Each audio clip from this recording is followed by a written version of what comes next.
Toi, par exemple, elle va me dire, tu vois, ce projet-là, tu vas bec et ongle dedans. Et en fait, elle me dit, elle va être obligée de me le répéter plusieurs fois. Elle va me dire, regarde, moi j'ai les chiffres, hein. T'as vu, c'est pas rentable là. Regarde, t'as vu le chiffre là négatif?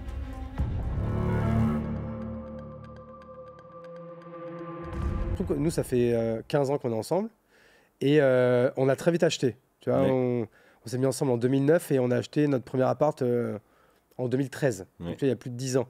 Et après, on a eu une maison et maintenant, on a une plus grande maison. Ouais. Et après, on a aussi acheté d'autres trucs en immobilier. On a acheté un appartement en Espagne ou quoi. Et limite, tu vois, donc là, la maison qu'on a, c'est la maison de nos rêves, quoi. Et là, d'un coup, tu vois, je dis, pour la première fois dans 10 ans, j'arrête de regarder, je regarde plus les maisons dans les rues ou quoi. Je lui disais, mais t'imagines, en fait, de toute façon, on va finir notre vie là-dedans, tu vois. Pas en mode triste ou quoi, mais en mode, bah, moi, j'avoue, On a accompli, quoi. je vois pas ce que, tu sais, on n'en a qu'une fille, on n'en veut qu'une. Elle va avoir 8 ans. Tu sais, je dis, même dans 10 ans, elle passe son bac, après, peut-être elle va partir. Pourquoi on irait s'acheter une maison plus grande pour vivre qu'à deux, quoi, tu vois. Donc, en fait, c'est marrant de se dire, tu vois, bah, là, en fait, matériellement parlant, il n'y a pas plus cher que s'acheter une maison. Et en fait, t'es arrivé. Enfin, t'as déjà ce que tu voulais. Donc, bien sûr, maintenant, on voudrait passer d'un appart, par exemple, à une maison ou quoi en Espagne. Mais en fait, pourquoi je dis ça? C'est pas pour mettre sur la table le patrimoine immobilier ou quoi. C'est juste pour montrer que les ambitions personnelles en termes de finances, ben, moi, en fait, j'arrive presque en fait, au bout de ce que je veux. Ouais. Donc, qu'est-ce qui me reste? Pourquoi, en fait, on veut gagner de l'argent? Moi, je vais te donner deux raisons. Bah, déjà, c'est que on rentre pas sur un terrain juste pour participer. On rentre sur un terrain, c'est pour gagner. Et donc, si on veut entreprendre, bah, c'est quoi l'indice de performance? Au foot, c'est le score. Nous, c'est l'EBITDA, c'est le résultat. C'est combien tu as créé de valeur, combien tu as pu embaucher de salariés, faire vivre de personnes. C'est toutes ces KPI-là. Et ces KPI-là, c'est des KPI financières. Donc déjà, ça, c'est la première chose.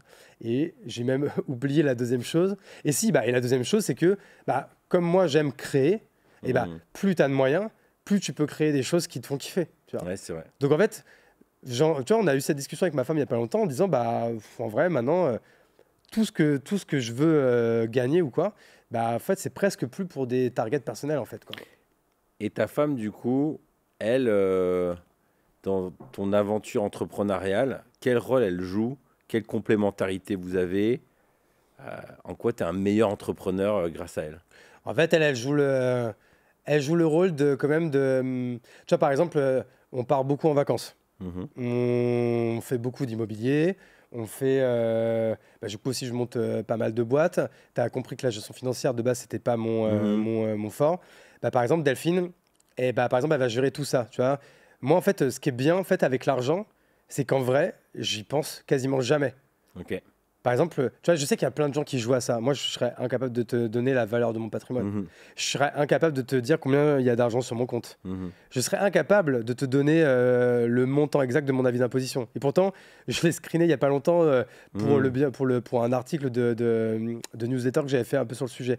En fait, je pense jamais à l'argent parce que c'est ma femme qui gère, que ce soit pour le perso et surtout pour le pro.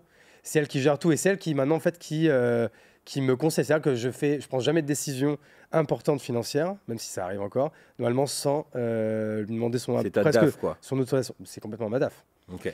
Donc en fait, son rôle, en fait, c'est un peu un rôle de binôme, tu vois. C'est vraiment, Et vous parlez boulot à la maison ou en fait tu es très un petit peu, mais pas beaucoup.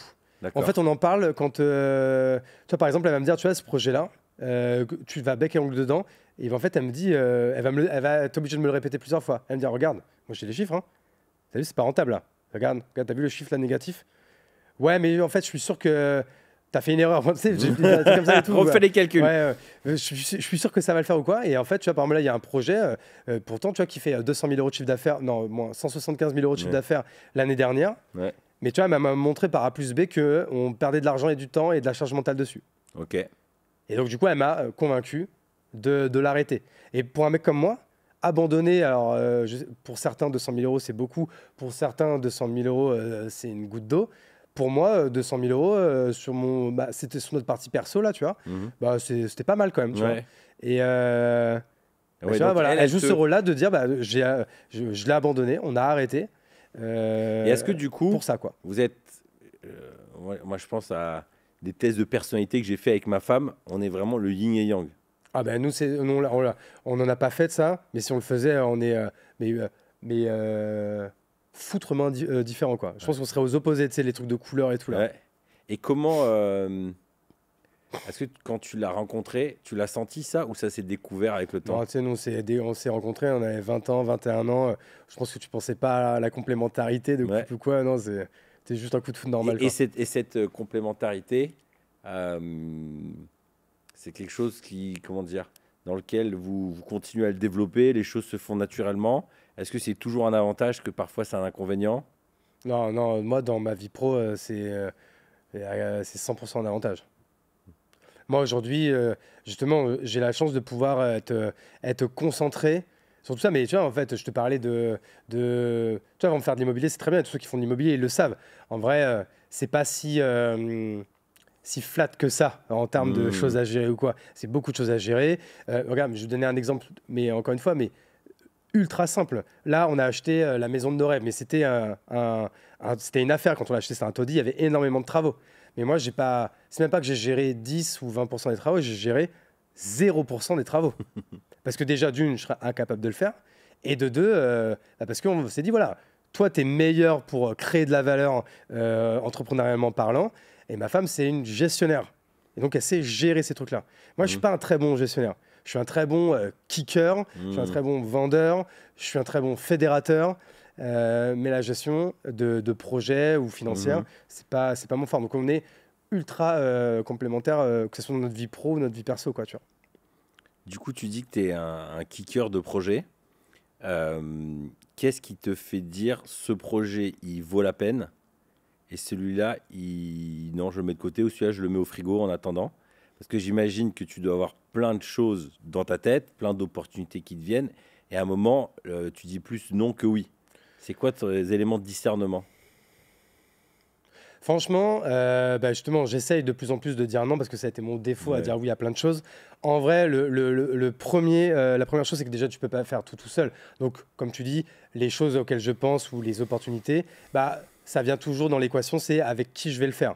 Ouais. Donc, souvent, heureusement, j'ai pas toujours trouvé les personnes avec qui le faire parce que c'est très dur de Mhm. s'associer, d'avoir la bonne personne avec qui tu as le culture fit, le professional fit, le personnel fit, le fit de ce que tu veux.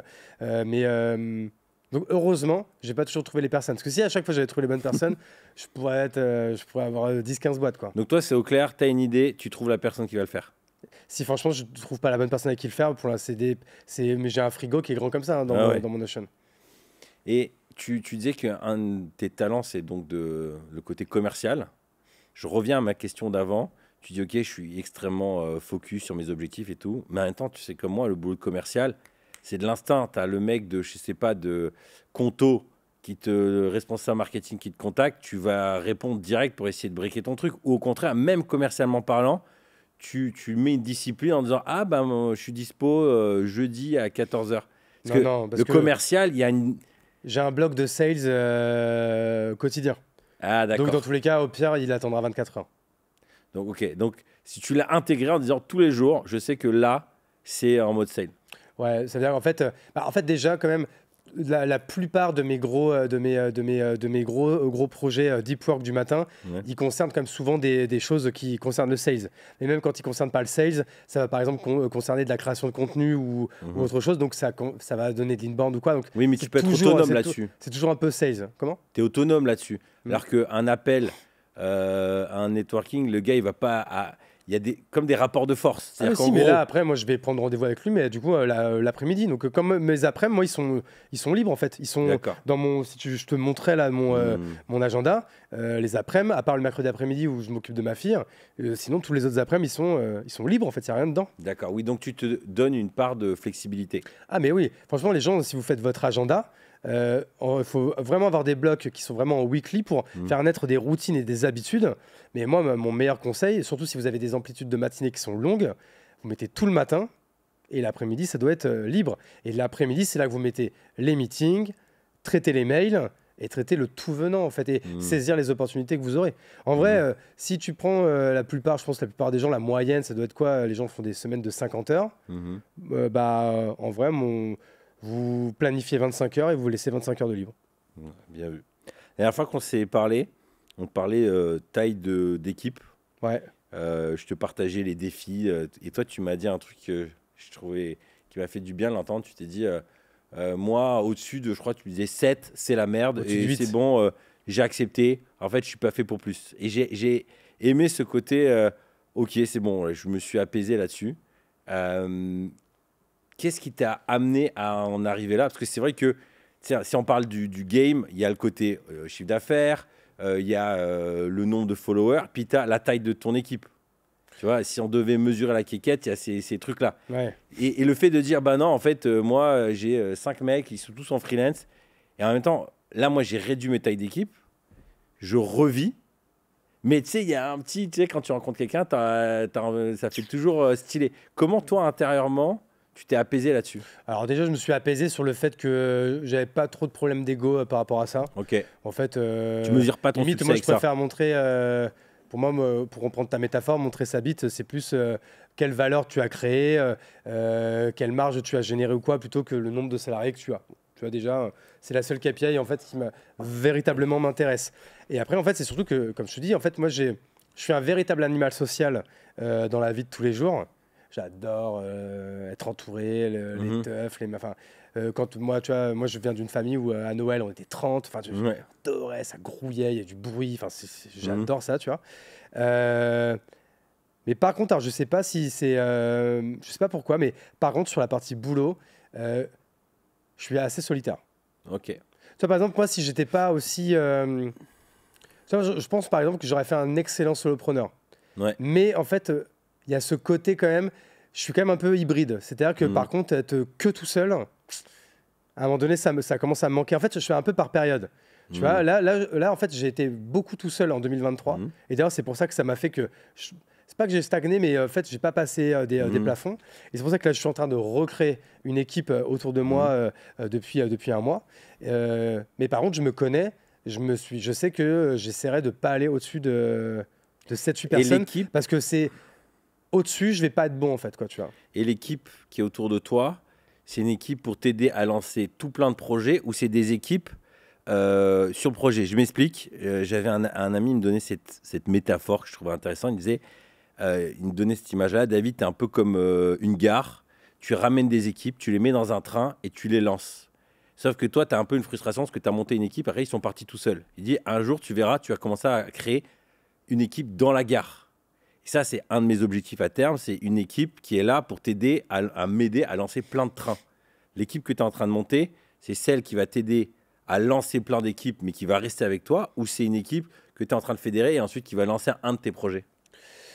C'est plus, en fait, j'ai séparé en fait, la boîte en plusieurs business units, mais que ce soit des business units commerciales ou autres. Par exemple, tu vois, pour moi, la création de contenu, c'est une business unit. Si cet échange a fait écho avec ton propre cheminement, je pense que tu vas apprécier l'e-book que j'ai rédigé pour les papas, patrons, pèlerins. Adieu la culpabilité des parents entrepreneurs. J'ai mis à l'écrit 17 pensées qui m'ont aidé à réduire de 30% ce sentiment de culpabilité. Tu sais, cette impression de ne pas être assez présent pour ma famille, pour mon travail. Pourquoi 30%? Tout simplement parce que ce sentiment ne disparaît jamais vraiment.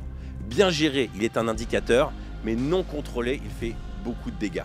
Cela fait des années que je travaille sur ce sujet, car la culpabilité est très présente en moi et c'est un sentiment qui se transmet de génération en génération. Et je ne veux pas refiler ça à mes enfants. Trop lourd à porter. La culpabilité, c'est porter l'entière responsabilité des événements. Dans l'e-book, je te partage aussi un cheminement mental pour t'aider à discerner ta part de responsabilité, au lieu de te flageller, encaisser, faire le sauveur, de plutôt responsabiliser les gens autour de toi. Il est gratuit et il te suffit de cliquer dans le lien dans la description. En le téléchargeant, tu t'inscris aussi à ma newsletter où je te partage mes nouveautés. Bisous.